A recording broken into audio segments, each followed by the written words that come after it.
But I love the name. It is 7 o'clock. I will call the business meeting of the Woodstock Town Board to order. And as it is our business meeting, the first order of business is to pledge the flag. Pledge allegiance To the flag of the United States of America and to the republic for which it stands, one nation, under God, indivisible, with liberty and justice for all. Okay. Tonight we're going to go a little out of order, and we'll get to public be heard a little later. But we're going to start off with a town hall forum from Pat Ryan, our county executive. Pat, the floor is yours. Thank you. Welcome to Woodstock. Good evening. Thank you all for having me. I was here, I don't remember when it was. It was after I was elected, but before I started. So it's nice to be back officially in the role now. Thank you for giving up some time on a nice fall night. For those of you that don't know me, I'm Pat Ryan. I've been your county executive for almost 4 months now. I love the job. It's been crazy and busy in a good way.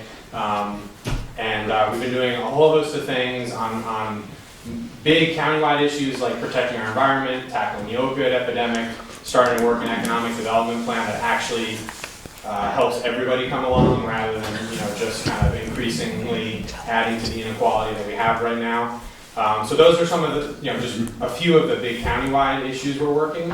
But I think having grown up here and being taught the values my parents taught me of service and being part of a community, it's really important to bring that perspective to this job. And so listening is something that we elected officials maybe sometimes don't do as well. So I really wanted to make that a priority. And I've been hosting some version of a town hall or just an open public discussion that anybody can come to and engage in all the towns of our county. This is, I think, the 19th one. Is that right?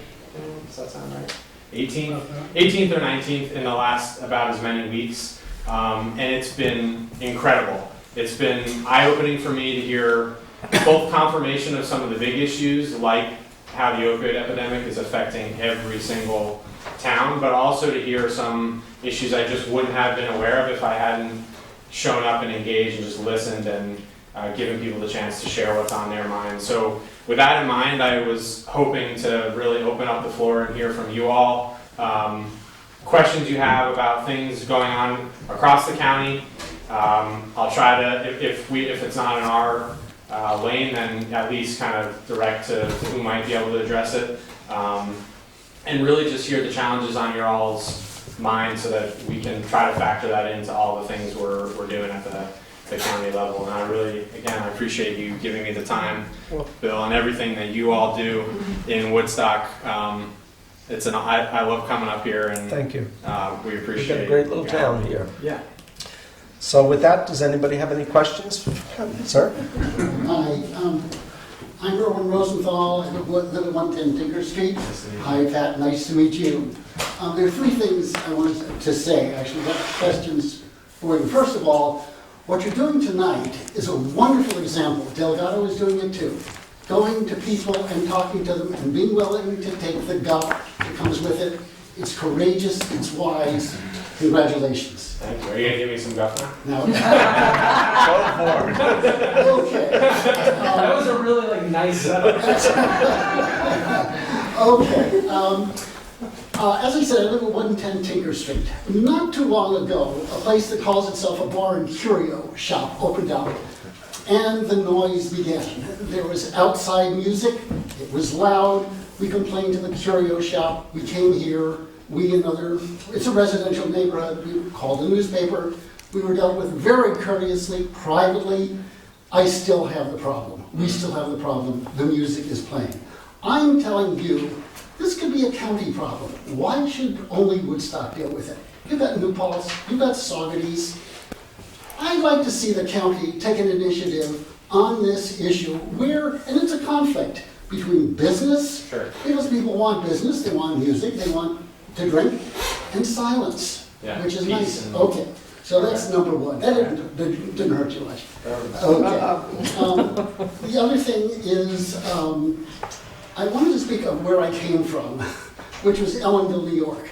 Ellenville has just taken over a country club. Yeah. They have a big property. At the same time, I found out from children that are there that the bike shop has closed. Someone in Ellenville, or maybe from the This county. is a private bike shop or a? It was a private bike shop. Okay, yeah. And so it doesn't have a bike shop. I know Kerhonkson had a bike shop, that's gone. Yeah. Biking is good, it's healthy, and Yeah. I'd like you to take the initiative and see what can be done in Ellenville with that property. Okay. And the other thing is, I want to thank you for helping with a Green New Deal idea.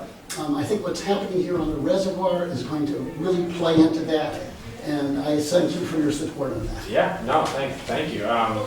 The Ashokan Rail Trail is opening on Friday, so we're really excited, and a lot of people have been working on that long before I came into the office, and so we're really excited to open that to the public just in time for still some fall foliage, and it, particularly the view from the what's the first dike, Glenford Dike. Woodstock. The Glenford Dike, or whatever you want to call it, is just epic. It's really, really cool. So I'm excited to open that up.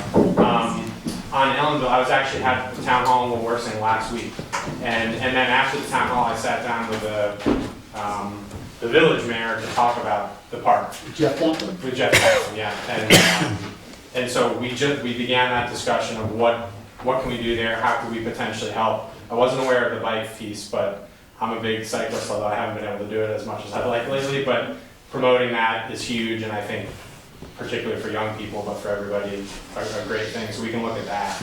On the noise piece, I know I've been following some of the coverage of this in Woodstock. I haven't heard it yet other places, that doesn't mean it's not a problem. So that's something I'm happy to engage with you all on if there's something we could do. And yeah, you're right.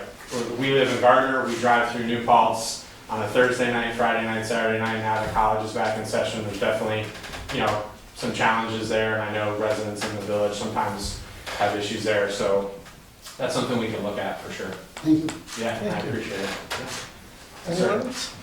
Hey, Matt. Mike Drilling. How are you? Good, how you doing? Good.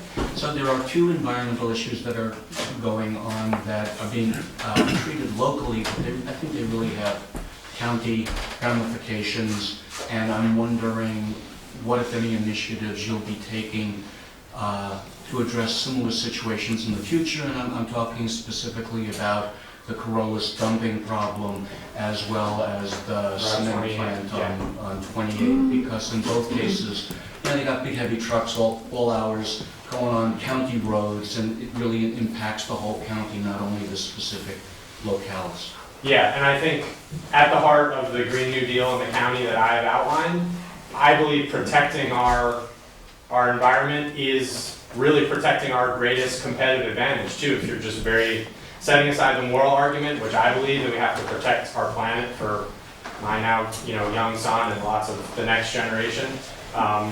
Economically, it's what really sets us apart, I believe. So stopping development or work that could damage our environment is core to that goal. The Corolla situation in Saugerties is just absurd. I mean, it's reached a point of just absurdity where we have had at the town level, at the county level, and the state level, we all are aligned in trying to stop a bad actor who we now know, based on reports of toxins in the dump, is definitively poisoning neighbors, if not more folks who are exposed to the groundwater. So we're working every angle we can. I was really pleased the county legislature passed a bill, and I'll be signing it in short order, to strengthen even further our ability to enforce the C&D, construction demolition waste that is dumped. So that'll give us a little more teeth.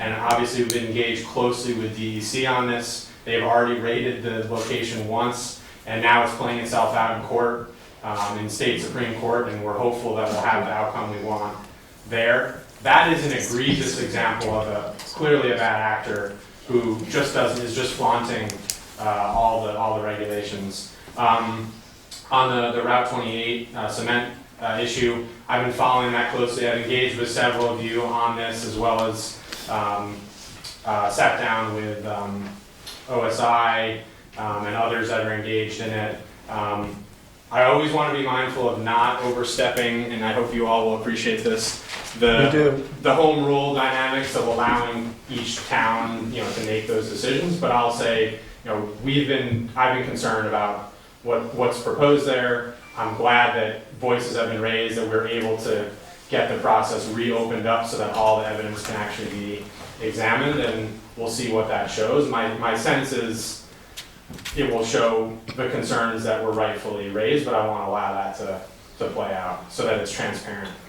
You want just a follow-up with regard to the Route 28 cement fabrication.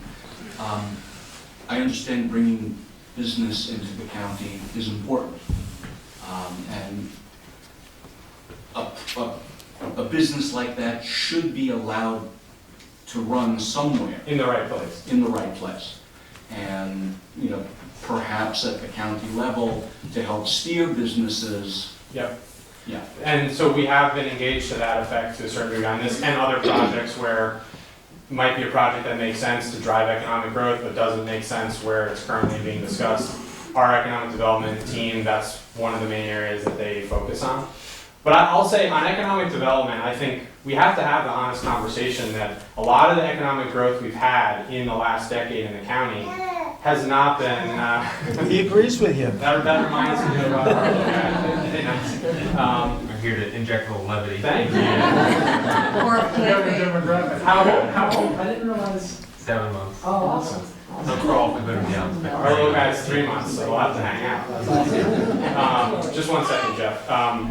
I just want to say that we're trying to rethink how we're doing economic development and thinking about it. The vast majority of the jobs that have been added in Ulster County have been jobs that are not living wage jobs over the last 5 to 10 years, mostly in the tourism area, which is growing, but they're not jobs that are allowing people to afford to live or pay for daycare or pay for transportation.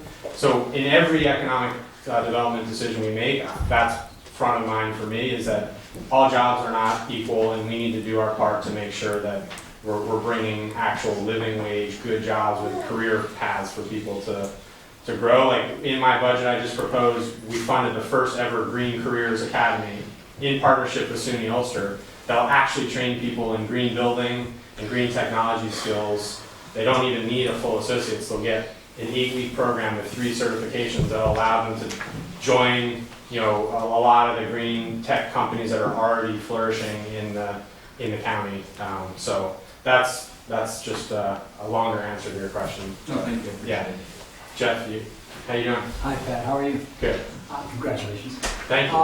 I've been following the Corollas thing like most of us have, and a friend of mine lives on John Joy Road. He's got a Woodstock address, but he lives in Saugerties. And his soil tested for dioxin, which is pretty serious, and he thought it was the Corollas thing because it's nearby there. It turns out it's from the Saugerties landfill. And as you know, there are landfills all over the county. So my question is loose and three-part, but what's the county's position on plumes coming from closed landfills? We've got one too, it's a landfill, and that's dangerous. What can the county do? What can my friend do besides sue the town of Saugerties, his town, which he doesn't want to do?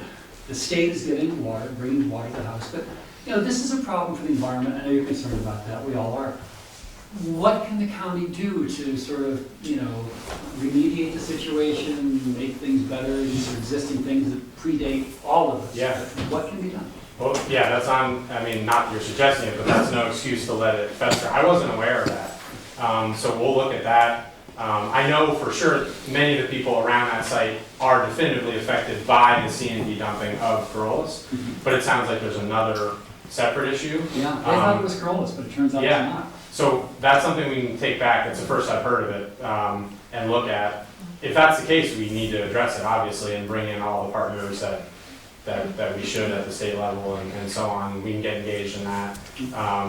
In terms of the larger issue of waste, it's a growing problem where the current situation we have is increasingly untenable. This gets a little wonky, but basically we're paying millions of dollars to ship a lot of our waste hundreds of miles away from here. It's not environmentally sound just in the driving and the emissions from the transit of the waste. So we're opening up, and the legislature really leads the way on this because they oversee the RRA, our county, waste disposal agency, but I want to be as involved as they'll let me in shaping a better solution that's actually sustainable, so. So code to that question, and this is a nuclear bomb, have you considered incinerator at all?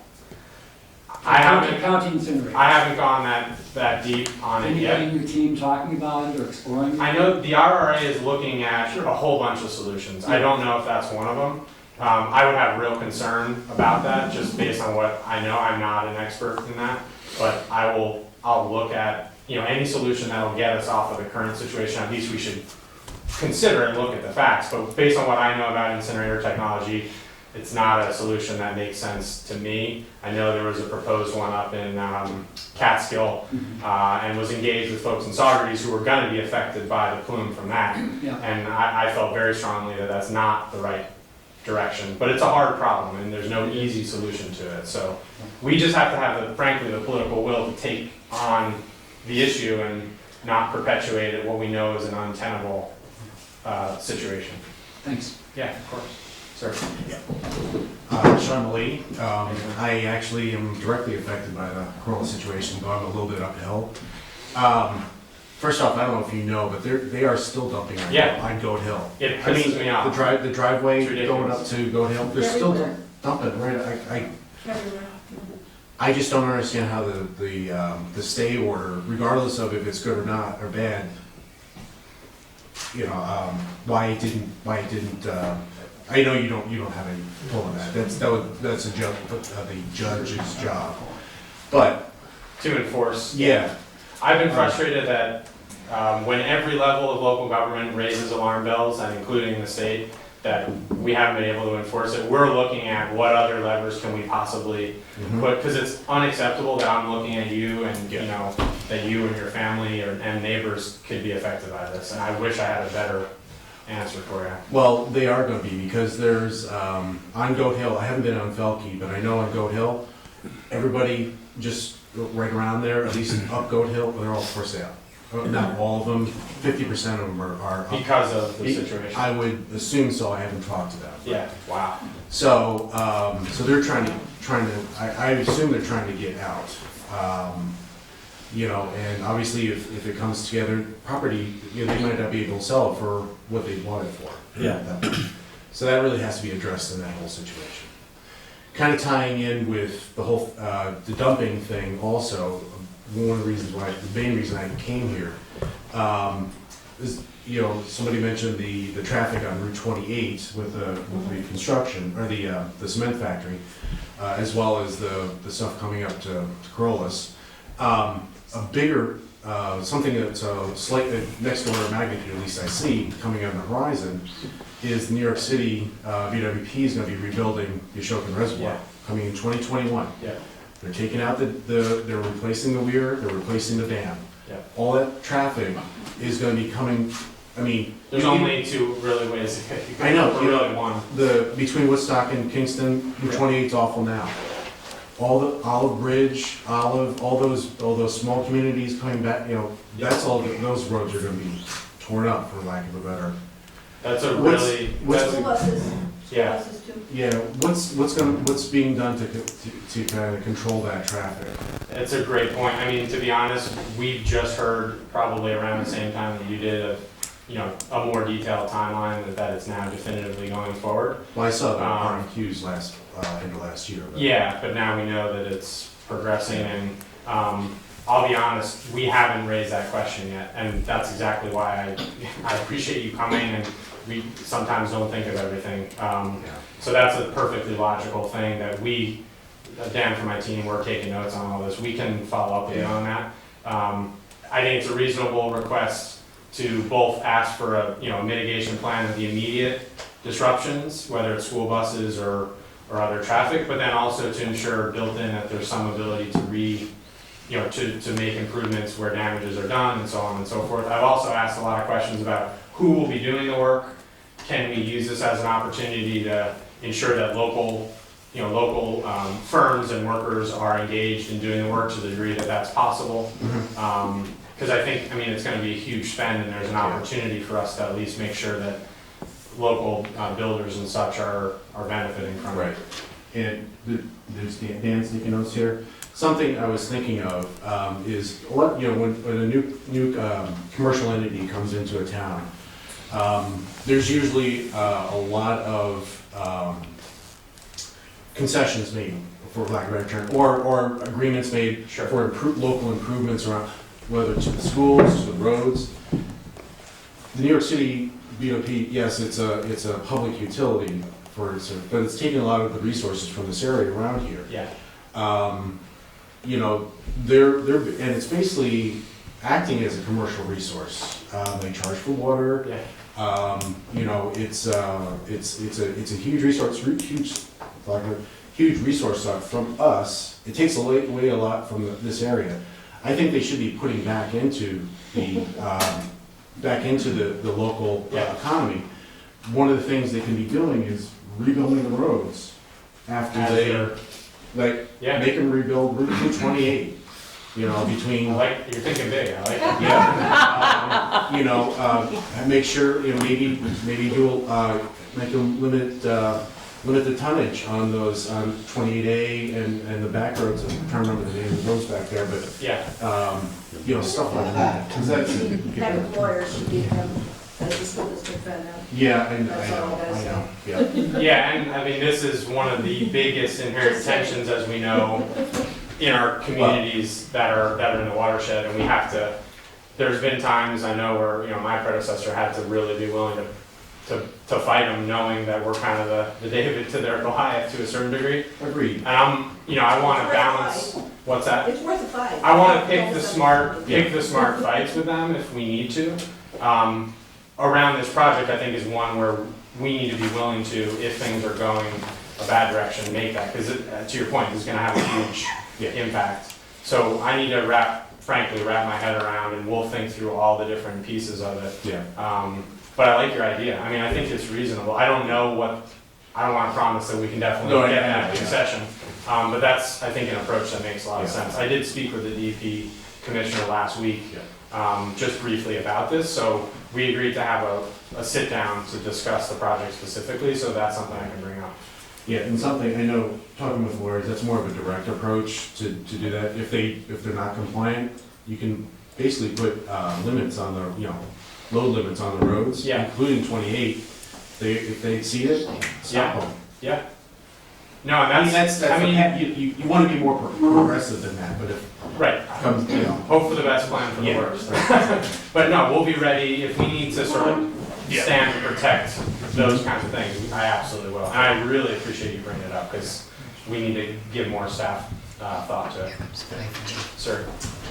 Hi, Pat. My name is Steve Romine, and I've been a resident of Woodstock for 35 years. I'm also a member of the Woodstock Town Board's Communications Committee, and I'm also a member of a group of people who oppose the forced deployment of untested 5G technology into our community, into residential neighborhoods. Mm-hmm. And we see fiber optics as a solution that can bring faster speeds, biologically safe technology, and can't be hacked. And so what I want to know is what the county, what they can do or what they are doing to aid us in getting fiber to the premises. Presently, fiber is only available to businesses, according to Verizon. At best. At best. Meanwhile, they have to struggle to get it. And meanwhile, they have gotten paid from fees that were overcharges and fees that were put in telephone bills. They got the money already to give everybody fiber in the community to the premises, and they're not doing it. They've done what they call cross subsidies, bringing the money for fiber optics over to 5G small cell transmitters, which is illegal. And so what I want to know is what the county can do about this and help us get fiber to the premises. Yeah, I was not aware of that last piece, that they've actually I'll send you all the reallocated info. funding. I would love that. I mean, in general, both Spectrum and Verizon to a certain degree, and the other telecoms, we're in a situation where, when we've tried to kind of play nice and offer carrots, they take advantage of us, and I think we're in a situation where we have to apply more pressure. Particularly, not specific to 5G, I'll come back to that in a second, but across the county, the broadband issue and lack of broadband is still a huge problem, and it's because the state PSC, Public Service Commission, hasn't deemed broadband internet in 2019 to be a public utility, which I think anyone with any common sense would feel that that is the case. So one of the things we're looking at doing is organizing, kind of piggybacking on what Congressman Delgado did at the federal level with bringing the FCC chair here. We're going to get the PSC and other state level folks here and ask all you to raise your voice, whether it's on 5G issues or just broadband, lack of broadband availability. We're going to have to be the squeaky wheel to make sure that they hold the companies, the big telecoms accountable, because it's not working right now. On 5G, I know just enough to be sort of dangerous in terms of the science behind it. At a minimum, I think we between the state and the county level need to do a lot more, have a lot more information to really assess the risks before we move forward with any of these big technological pieces. And I don't want to step on the discussion that I know you all have been having already, particularly here, but in other parts of the county too. I think to your question, we can jump in and help with more kind of information and research. Most of these decisions are being made at the local level, but at a minimum, we owe people that diligence to understand the risks. So that's something that we can do. I think we probably do that within our planning department, but we want to do it. Do you want to jump on that, Bill? Well, I would just say that if we certainly could use your help with this. I mean, the more of us that band together, the more likely we're going to get a response. They dismiss small communities, but again, when we all band together, and it would be good to get the PSC down, because I think it's really a state issue and it needs to come from Albany. Yeah. So if you all will agree, or some of you, that when we hold this event, we'll try to get on the books in the next, as soon as we can, a few months realistically. If you all would be willing, or some of you, to show up and raise the issues. I mean, I've heard some really, this story in Shandaken that I can't get out of my head of a middle-aged couple whose mom is aging and wants to stay in her home, and she bought the life alert, or sort of I've fallen and I can't get up, I'm forgetting the name of it, but it doesn't work because they don't even have, forget broadband, they don't even have phone service. Right. So these are public safety, firefighters not being able to communicate when they're on the scene. These are basic public safety concerns that we have to raise this. So that's what we're thinking there. Well, I just want to add that 5G, fiber optics travels at the speed of light, and 5G is much faster than 5G. So it's a much better technology, safer, and we need to go in that direction. Yeah, I know I've been obsessed with Chattanooga, I'm sure you probably have too. Yeah. They've done some really cool stuff in investing in fiber there that's driven a huge growth in a tech sector emerging in Chattanooga, which no one probably Fire Island, Long Island too. Yep, and they banded together and did it in a local way. So that's something that we'd love to think about. Great. Sir. Yeah, hi. How are you? On top of that conversation, a number of, maybe a year ago or more, Governor Cuomo created an initiative to have all fiber optics brought to all libraries across the state. And then Spectrum kind of, didn't really cooperate with that. Shocker. Yeah. So, that would be also something to look at and see. Both these is already set up. They already did all what they need to do to run that and initiate that. Yep. So it's something that probably could happen with some little push or squeaky wheel, whatever you want to describe it. But I think that would at least be a way in. A hub to each a of hub the, too, and then yeah. from there, because fiber optics is the kind of thing, much like telephone, where it once it's a place where it can then expand from there. Yes. And really, economically, it'd be really helpful for Woodstock. We have a lot of people who work from home. Yep. And more commerce would occur in our region if we had fiber optics. Yeah, no, I think you're totally right. As always, it's a question of, one, can we push these big companies that somehow make billions of dollars a year but aren't able to live up to their contractual obligations, which is just mind-blowing to me. And then two, can we figure out how to do it in a way that doesn't leave kind of these gaps, particularly in some of the terrain we have further west in the county? How do we find that right line? But the libraries, I think, are a really logical hub. I like that. I think that makes a lot of sense. Cool. Yeah, thank you. Anybody? Sure. Oh, ma'am, you were, we'll come back to you. Have to be man? Really? I'm sorry. I'm going back to my sir and ma'am days. Sorry. I guess I have kind of a ma'am question, actually. That's Kind out of of pie in the respect. sky. So my question is really more of just a thought about the way that things have been going here in upstate, which is that what I see is that we have an aging population, and I really am very happy that some people are doing their best, yourself included, to bring in some children. But the fact is, no, but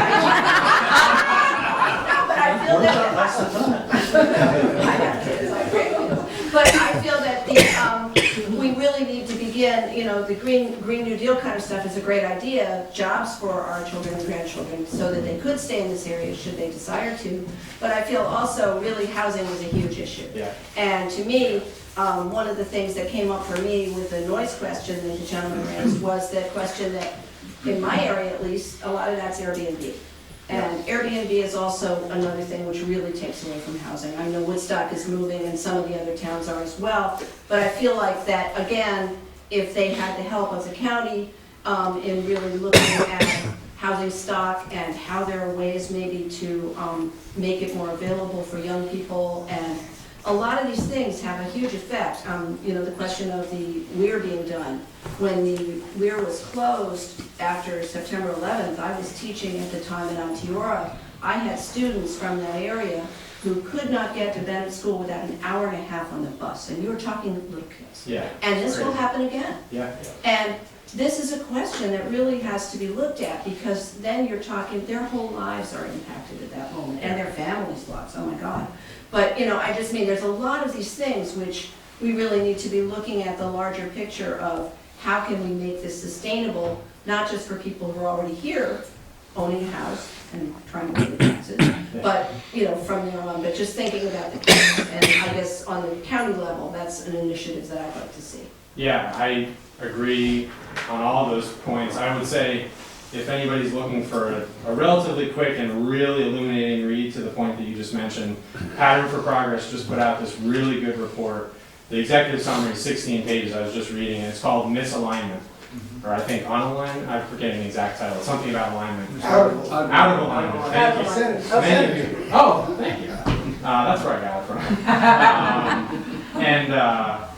It basically is making the case that you are, that if you look at the demographic data, the numbers of younger people currently are declining. It's going to have impacts on schools. It's going to have impacts on our workforce development. So I do think, one, I'm thinking about that, and we need to be thinking long-term strategically. And part of what I'm doing there is we set up a group called Ulster 2040, and Nels is a part of it, and a few others, and trying to think about what are the industries and areas that we could and should grow towards 20 years out, so we actually have sort of an over-the-horizon consensus, or rough consensus view of where we can make investments in workforce, in infrastructure, in economic development. We won't get all those bets right, but if we sort of pick 4 or 5 and we get 1 or 2 right, then we've made some real investments with the thesis. So I think that's part of it. But the other part of it, I think, is the housing, which you hit on. Just today, I was at Assemblyman Cahill held a great housing forum. We had the head of the state commissioner for housing and community renewal that was there, the lead sponsor from the assembly of the new emergency tenant protection law that went into place, and we were basically talking about how that new state legislation could be used to affect what is clearly an emergency situation in the county in terms of lack of housing that's affordable, not just for lower income subsidized housing, but at all levels, Right. Particularly key with seniors, young professionals, and I've heard it in every town hall. So we're starting to do the work there, and I know you all done a ton on the short-term rentals. It's a huge credit to you as a community. You've had hard, good conversations about, and I think you are the first ones, I'm 99% sure, in the county to actually put that into law.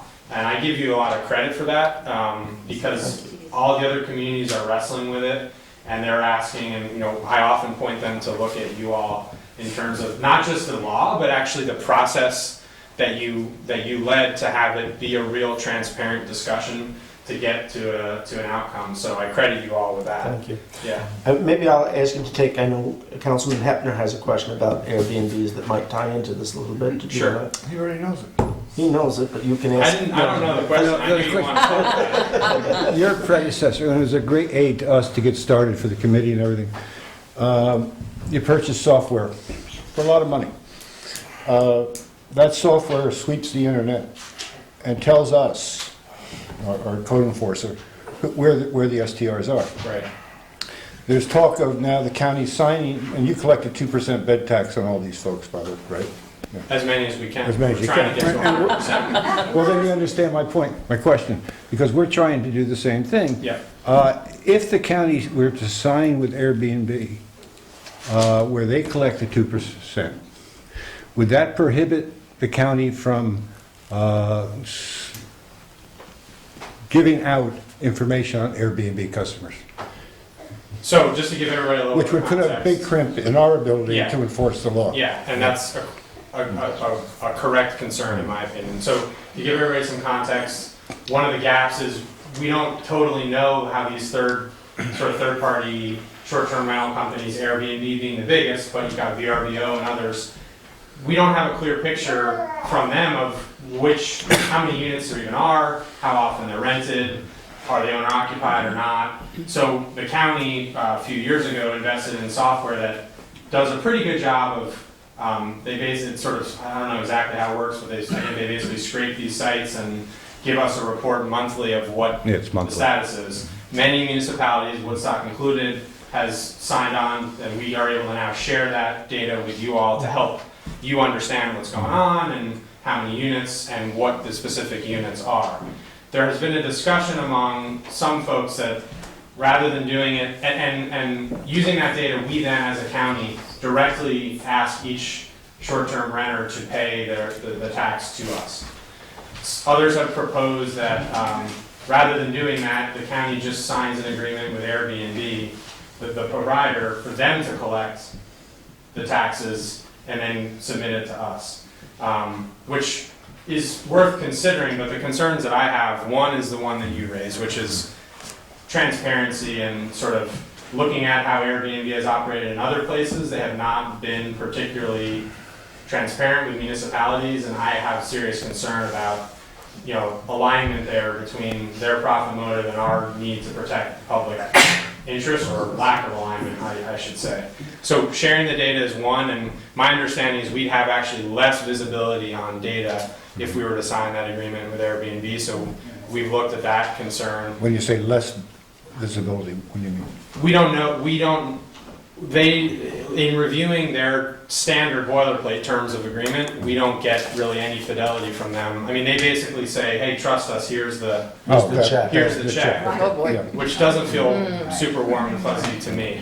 But there's nothing in there that says you cannot We, dispense this information about our customers to anybody else, to the towns, for example? well, we could continue to use this other third-party service Right. and do that. That would not, my understanding of the terms is that wouldn't rule that out. But I think I don't think that our initial analysis is that signing an agreement with Airbnb or other providers directly opens up more risk than it does benefit. Yeah.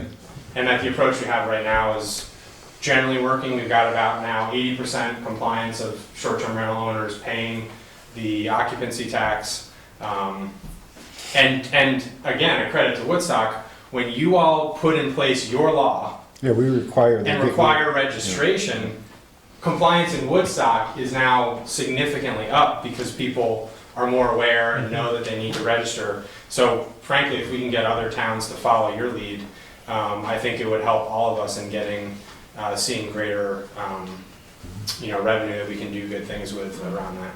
Did that answer your question? Yeah. So, to continue with that, my argument has always been that they also should be paying the 8% Sales tax. sales tax. Yep, I think that's a very Is good that, argument. is that something? That's that- something that we're starting to look at. Good, Yep. because we don't share that 2% pillow tax. And that's the other thing that I want to open up within the restrictions of what we can do with Right. the occupancy tax. I know it incurs a bunch of costs on the municipalities to deal with the sort of ramifications of short-term rentals. But we do get a share of the 8% Sales tax. sales tax, so Yep. it would benefit us to see that. And that is money coming into the county from outside the county. And other counties and municipalities have been able to classify Airbnb as commerce, which it is. I think you could make that argument.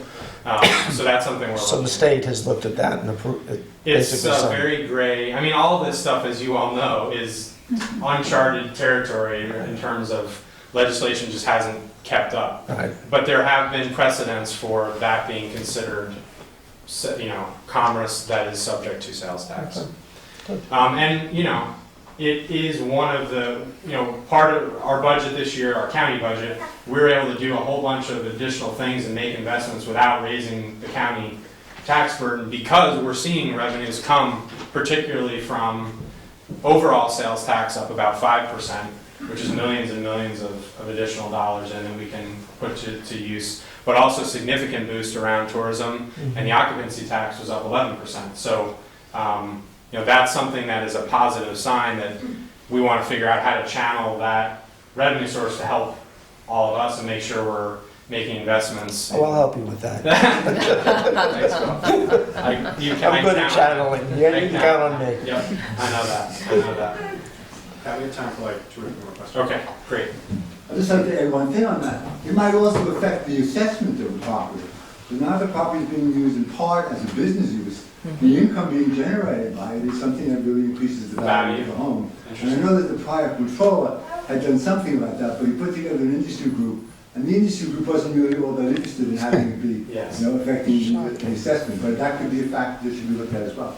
And I think this is something that we really need to have a data-driven view on. And it's one of the things that we're going to look at, that I'll ask whoever we're having a new county comptroller starting in January, that whoever it is, there's 2 candidates, that I'll ask them to take a look at this too, and make sure that we're really gathering the data on it as well, and that we're making the right call there. But that's a good point on value, on assessments. Did anybody who didn't get to, and then Hi. I'm Hera, and I'm interested in just knowing if you have any help on a stalemate we're in. Townwide for 9 years. It has to do with our library being a special district library and therefore an oligarchy. Okay. And they, even though we try to make it obvious that 3/4 of the people here do not want the beautiful little library historically, our love, torn down, the building committee there at the library is determined to tear it down and spend perhaps $9 million on a new library, which will be out of character from the streetscape and everything else. So there's still a group of people who are working very hard to be heard, but they're not heard. They're not listened to. The public be heard is like a 3-minute period you get in the beginning of the meeting, and then nothing gets done, and nobody responds even to the concerns. So I am baffled about how we're going to deal with this, because currently the Woodstock Library Board is spending taxes we're required to pay. It's the taxation without representation, the same old American struggle. It's a big struggle. We don't want to pay for the fees they're paying an architect they've hired without our permission. Sure. Now, I don't know what to do next, Yeah. It's really very difficult. Yeah. And it is aesthetically, which is one of my big concerns, is public sculpture, a travesty to put a big plunking like Walmart-sized building on our pretty little streetscape, which is mostly residential houses converted to business. Right.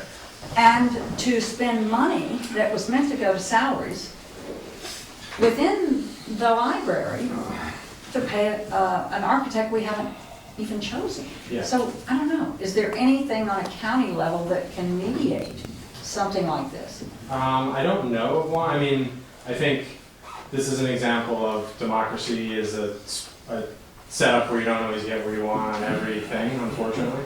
I don't know the specifics, I'll admit, I'm sure you have validity to your point, and I'm sure there are Well, Kim others. Panza, who's here, and has been a town board member, has been clocking Yeah. the monetary expenditure, and probably not as much lately, but you were going to every meeting I was going to for months, years.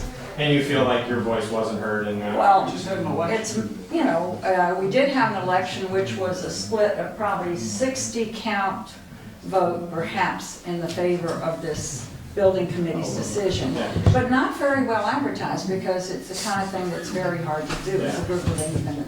Yeah, no, I hear you, I know this is one of the reasons I love Woodstock. There's always lively debate about all these issues, and it's awesome. I mean, that's how it's supposed to work. But inherently, we don't all. For 20 years. We don't all. It's ridiculous that the 9 years. More than 20. More than 20. Okay. I don't think, to your direct question, I don't think there's something that we could do at the county level. Yeah. But I will look at that. I'm just not Maybe sure. the planning people would have suggestions, like, I remember Jennifer Schwartz used to be a representative Yeah. of planning. Yep. And you may have a person in that group that would have something to I say. mean, a lot of these decisions ultimately, of course, do make their way to our planning board. Yeah. Not at this phase, at this point, but Who's head of planning now? same guy who's been in there Dennis for Doyle. as long as I've been around, probably. Oh, Dennis just- Doyle, he's great. Okay, and his assistant? I don't know his assistant's name offhand, but we can definitely connect you with them if you know, Thanks. if I you think want. anything would help. Sure. What's that? Chris White is his deputy, yeah, so we can connect you with Chris. Or, yeah, but if you give a call to our office or connect with me or Dan, we can get you their contact. At a minimum, you should not feel unheard.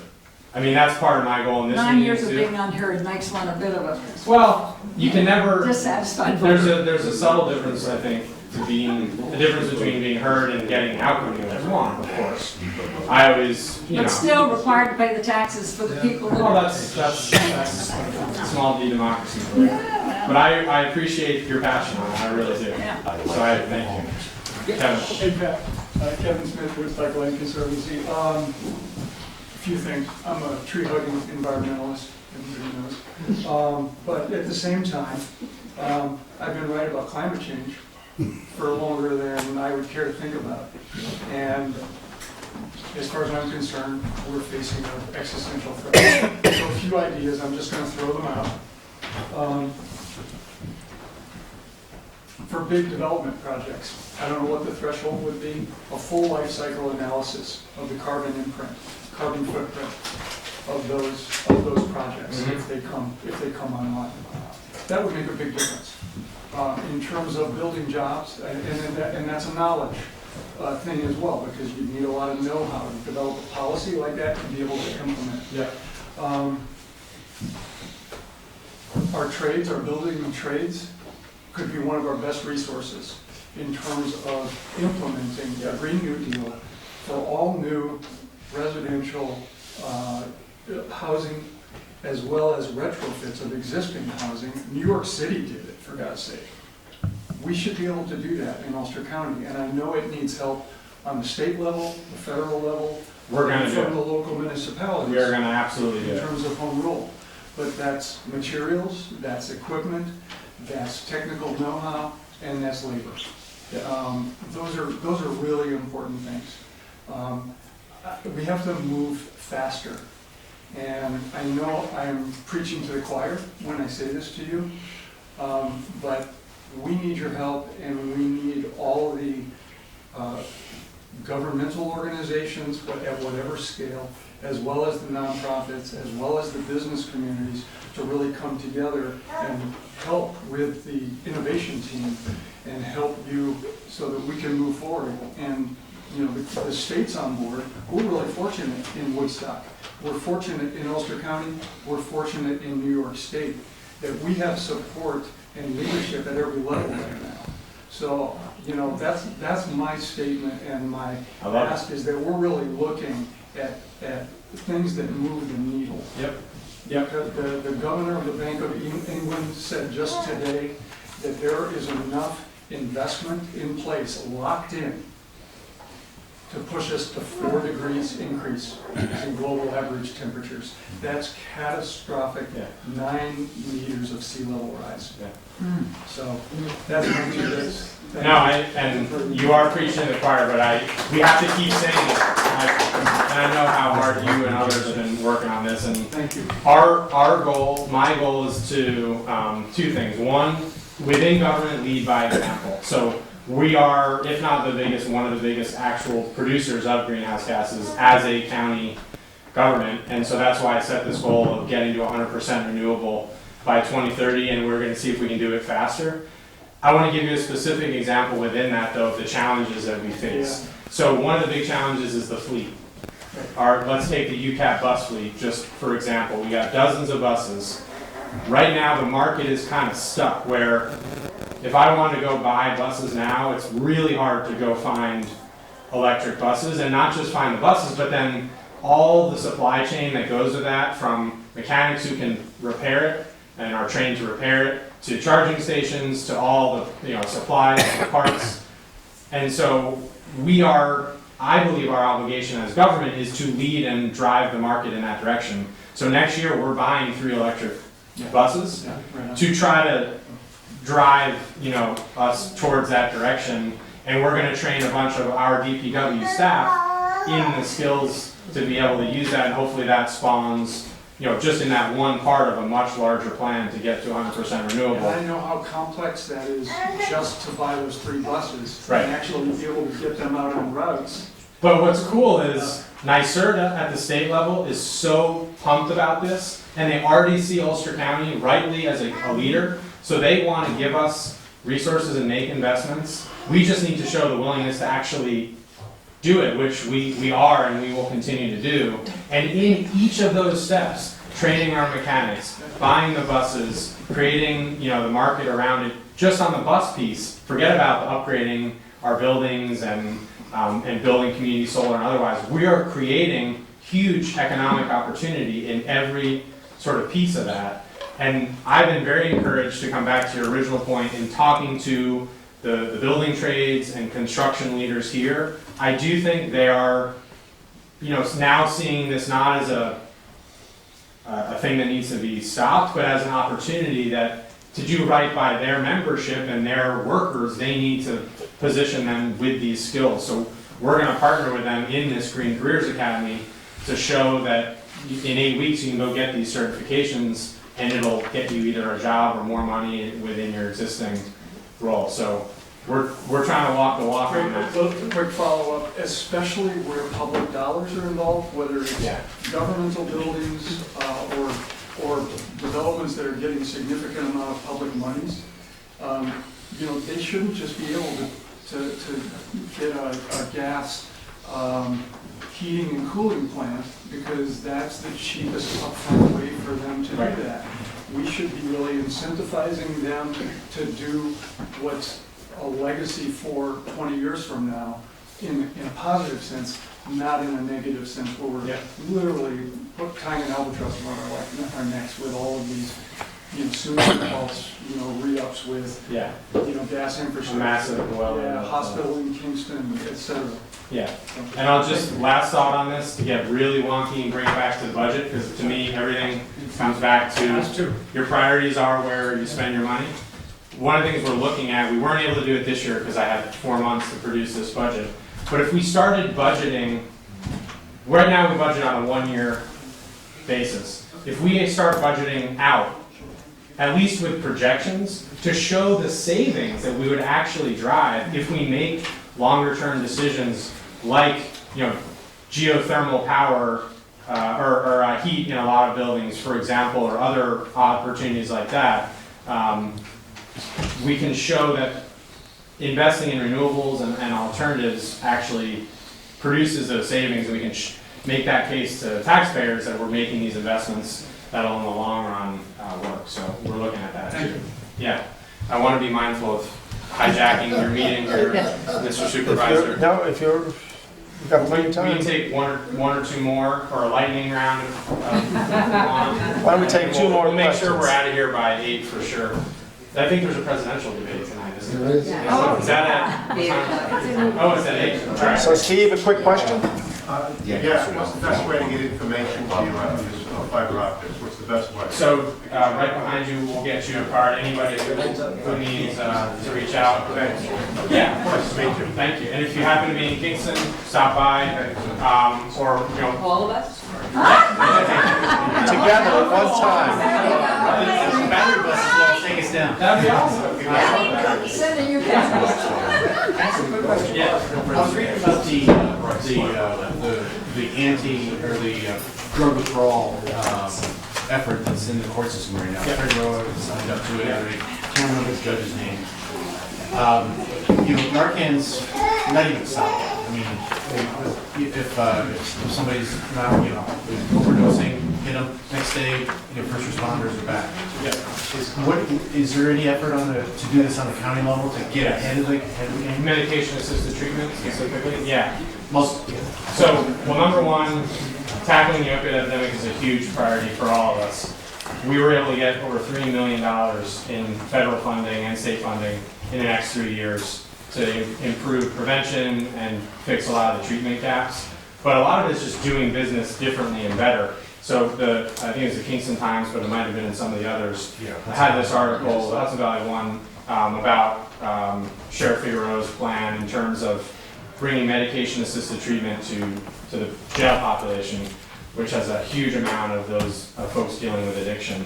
Medication-assisted treatment works. All the data shows that it works. It's buprenorphine and other drugs that, just like you treat any other illness or health issue with drugs, it's a similar approach here. So we're pushing, not just in the jails, but Elmville Regional Hospital's implemented this. Health Alliance in Kingston and Margaretville are starting to implement it. That's one of the easiest fixes that we can, is within our power to do. And then at the federal level, Congressman Delgado, huge credit to him, he's trying to pass federal legislation that makes it easier. Right now, it's actually very hard to do this medication-assisted treatment because of the stigma around how we treat those suffering with addiction. So it's a longer answer, but we're trying everything we can. Ulster County was the worst county in New York State in 2018 for overdoses per capita, which is, you know, it's terrible, but I also think it's frankly an opportunity for us to scream and shout for more resources and to mobilize the community, which we really have. So, and I know, you know, we're talking about how at the town level we can work, because a lot of the work, you all know what's going on here, so how can, of that money coming in, hopefully some settlement money from the Purdue and others, we're part of that national lawsuit, Ulster County is, so we hope that that will bring additional revenue in, but we want to spend it wisely and in a way that's sustainable to actually address the problem. So not a question, but just something for you to leave with, is that the head of our paramedics program here in Woodstock did ask me to express a little frustration where the public can go and get this Narcan for free, but the volunteer firemen, it's not available to us. So Really? this is what he's telling me. Okay. So That's crazy. I mean, anything that we could look into, Yeah, that would be appreciated. yeah. We're training our whole county workforce, all 1,400 people, to be able to administer Narcan so that we can, you know, have folks around the county who, but in terms of access, that's something we can look at. Okay, thank you. One last quick request. Sure. Can Last you one. advocate at the state level for our municipal water authorities and municipalities that own dams to be eligible for grant monies for the remediation of those dams? Because the Kingston Water Department needs to do their big, Yeah. up at Cooper Lake, and they can get loans, but they're not eligible for grants. Okay. That seems like a reasonable Yeah. thing we could do. I know there's probably more. This was awesome. I really appreciate everybody taking the time. I learned a ton from you all, and several things that we'll bring back. So we'll come back again, and you can hold me accountable for as much of this as we can. And I really appreciate you having me again. Thank you.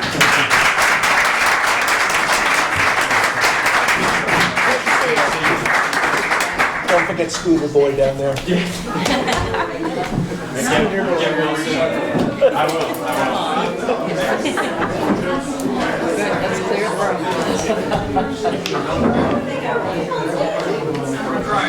Folks, I'm just going to ask you to exit because we do, unless you want to stay for public hearings. We do have to continue the meeting.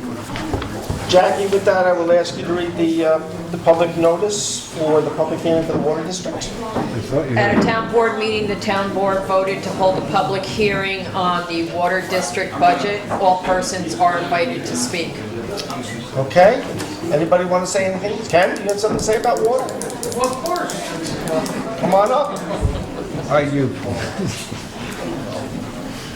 About the budget. It's a public hearing. Yes. About the No. budget. About the water system, as long as it's on topic. And it could be a budgetary.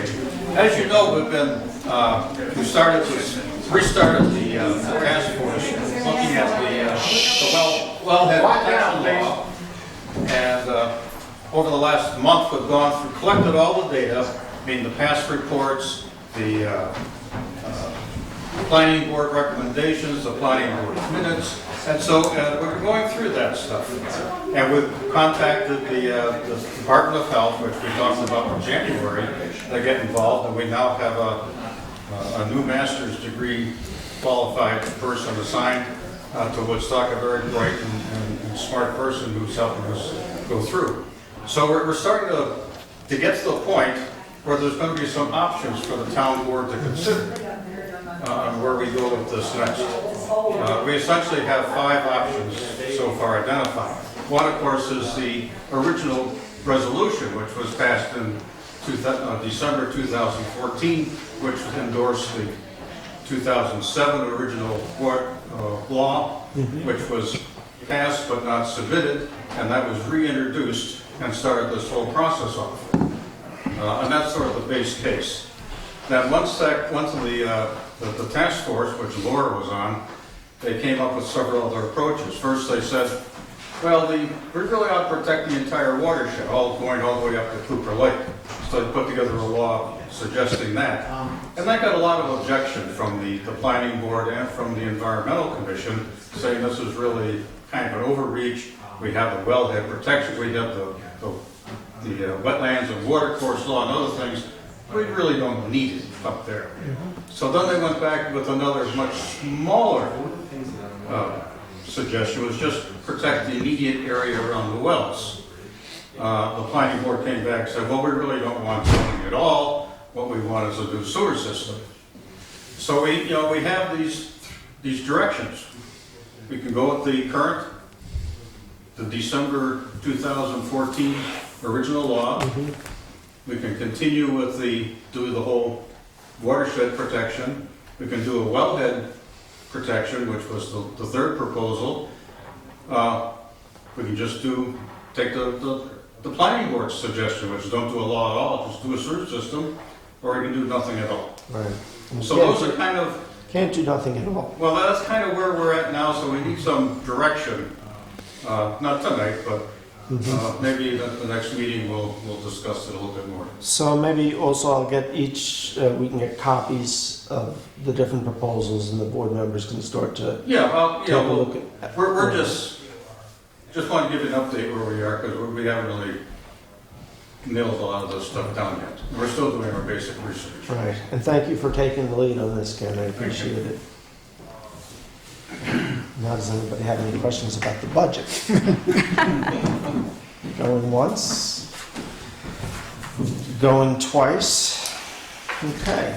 Whereas the water district costs for the year 2020 are $241,284, and whereas there was a public hearing scheduled for October 15th, 2019 at 7:30 p.m., which was a while ago, at the town offices, therefore be it resolved to close the public hearing and be further resolved to finance the above cost for the water district in the following manner.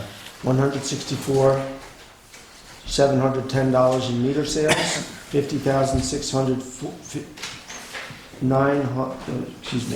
$694 in meter charges, $6,400 in interest and penalties, $1,480 in interest and earnings, $18,000 in appropriated fund balance.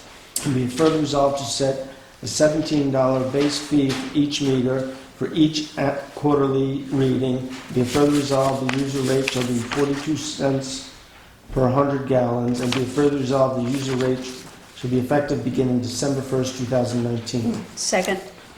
All in favor? Aye. There's one down. Go ahead.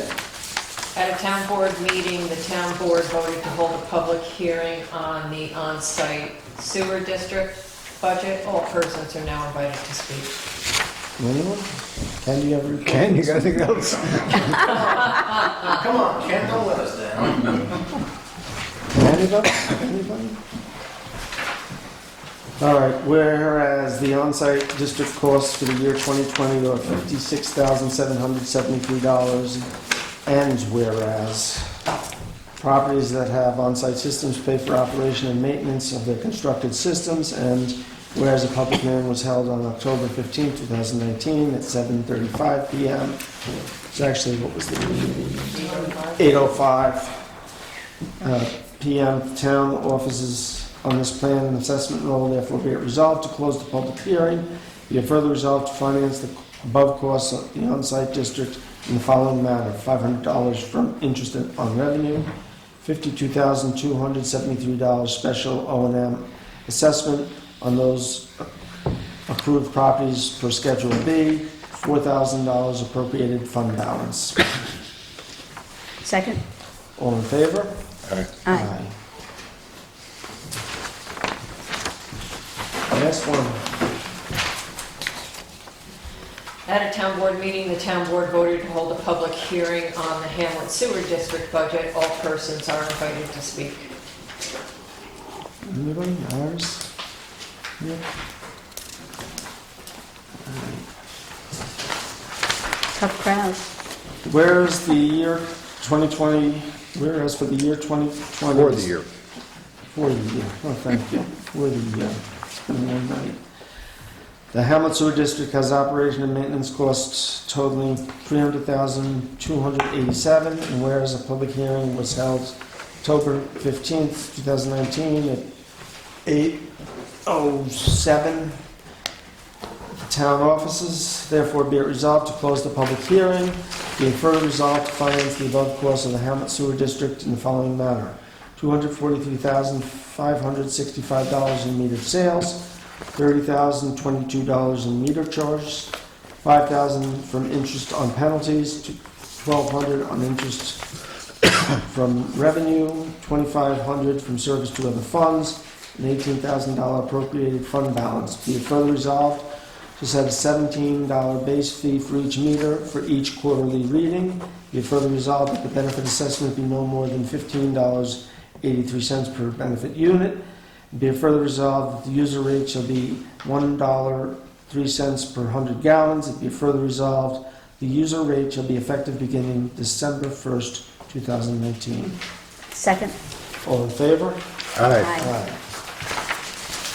All right, go back to the top of the agenda. Can I just ask you something? Has the benefit unit changed at all? No. It's staying the same? No. Okay. Be resolved to accept the minutes for meetings held on September 17th, October 1st, October 7th, and October 8th, and October 10th. Second. All in favor? Aye. Be resolved to accept the town clerk's report. Second. All in favor? Aye. Be resolved to authorize payments of limited vouchers in the amount of $197,774.26. Second. All in favor? Aye. Aye. Be resolved to authorize transfer sheet. Second. All in favor? Aye. Aye. Be it resolved to reappoint James Monserrat to the Board of Assessment Review, term to expire September 30th, 2023. Second. Any questions?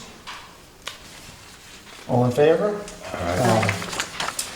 Whereas Little Apple LLC, 21 Tinker Street, Woodstock, New York, 12498, is in compliance with the Alcohol Beverage Control Law, Section 64, Subdivision 2A, has notified this municipality of their intent to file application for a liquor license with the New York State Liquor Authority. And whereas the property is currently in compliance with all local laws and does not have any violations at this time, therefore be it resolved to waive in this instance the 30-day period to review said application and consent to the issuing of a liquor license to the above. Second. All in favor? Aye. Aye. So here is, you can pass that over to Lauren. I got one for you. Got one for you. That's what you got. This is the adjusted budget. So what I did in here, if you look over on the one side, you'll see a couple of revisions. I added the $2,500 that we talked about the other day in the general fund for the grants writing, so that's up to $5,000. We talked about giving more hours to the clerks at the court. We actually don't need to, we have a little bit of cushion in there, so I didn't adjust the budget at all for that, but we can continue to talk. We talked about, because at this point, Linda's only gone over an hour a month, so it's not like we're talking about a huge amount of time. But we can wait till the end of the year and make some adjustment there. What was the other thing we wanted to? Oh, don't mess with me.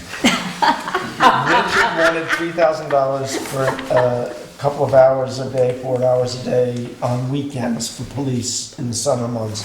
On the green. On the, well, on the green. Around the green. Around the green area. Yes. And Pam and I reviewed with Clayton his budget, and there's a little bit of, that shouldn't be a problem at all.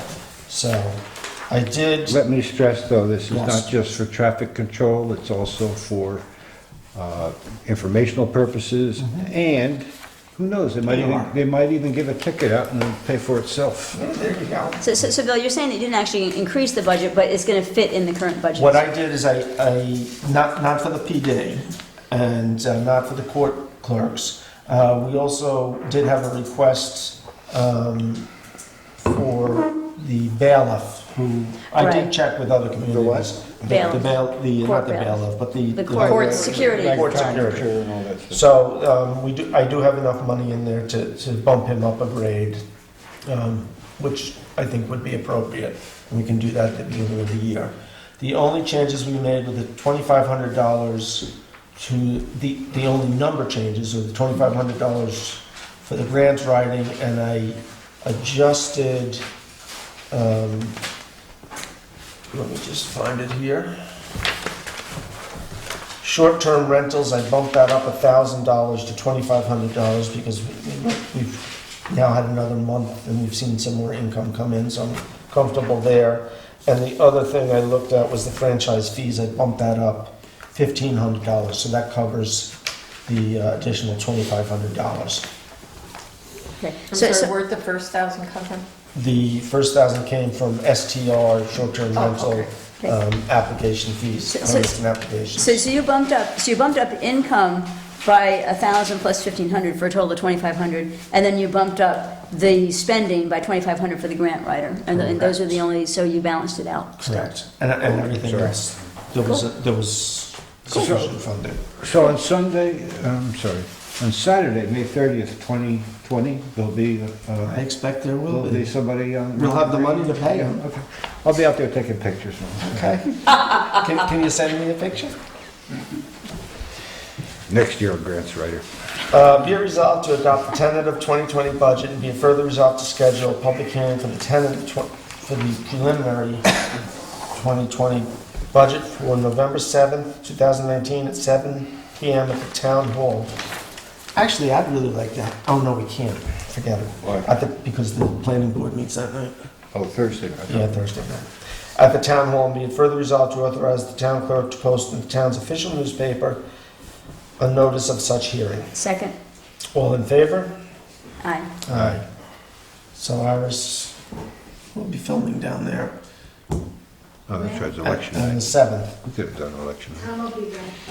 Yeah, okay. Be it resolved to accept the resignation of Nadine Slowick as planning board typist effective October 18th, 2019. All in favor? Aye. What about we be resolved to thank her for her service? Did I hear you say It's that? not, We can resolve to thank her for her services. Well, it's in the, it was in the, All right. yeah, no. Be it resolved to accept the resignation of Jada Tompkins as full-time cleaner effective October 1st, 2019. Second. All in favor? we're not thanking her for her service either? Be it resolved to accept Michael Atzett's transfer to the from highway mechanic to highway MEO effective October 21st, 2019. All in favor? Aye. Aye.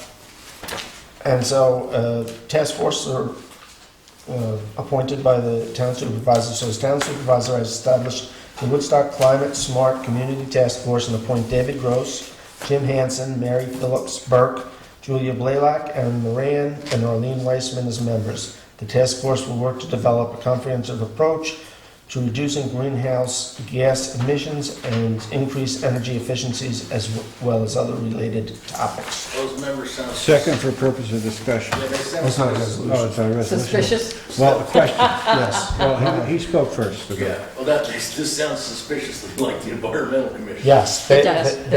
they came to a hearing the other day to talk about this, and they offered to put their names in to start the committee or to start the task force.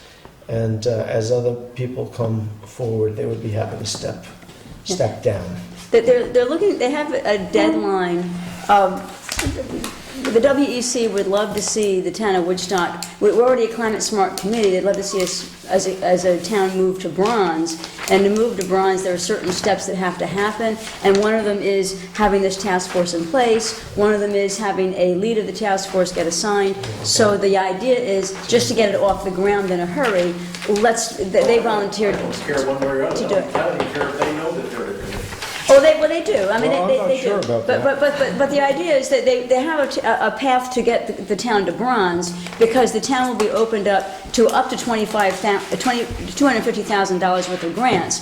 So not guaranteed, but they can apply for up to $250,000 worth of grants if the town becomes bronze. And one of the steps, there's several steps to get there, and a first step is getting this task force in place. So that is the urgency of doing it, and it may well evolve over time and people come in and out, and that's fine.